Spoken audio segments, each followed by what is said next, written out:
The Nature Conservancy's goal is to demonstrate that you can have a working ranch that's good for salmon and good for cattle. As they are actually showing not only the agricultural community but the public in general that we can have environmental improvements and we can run agricultural enterprises at the same time. Behind me is Big Springs Creek.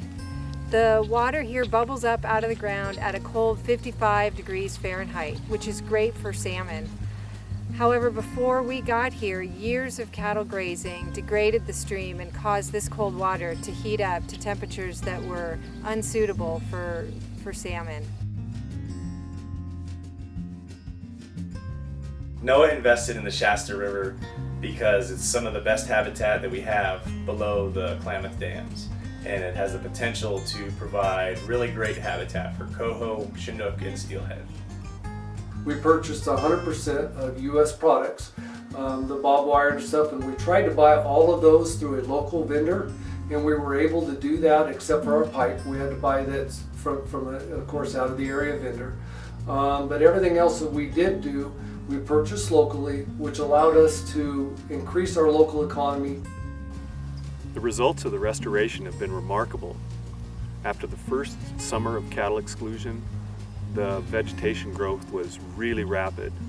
The vegetation in stream came up and shaded the water from the sunlight, cooling it, and it also channelized the water, which sped it up and began to clean the gravels, making them better conditions for spawning. When Big Springs Creek is in good condition, it grows fish really fast. We're getting the results we want. Water temperatures are down, aquatic vegetation, bugs, and fish numbers are up. And we're continuing to look for ways to improve fish numbers. We're working with other ranchers on best practices and looking for increased funding for further restoration. We're finding that you can have a working ranch and improve water quality at the same time. By addressing water quantity and quality issues in the Shasta, I think we have a really good shot at recovering the habitat for Chinook, coho, and steelhead. We can coexist, and it's beneficial if we coexist. If agriculture and environmental issues coexist, it's beneficial to both.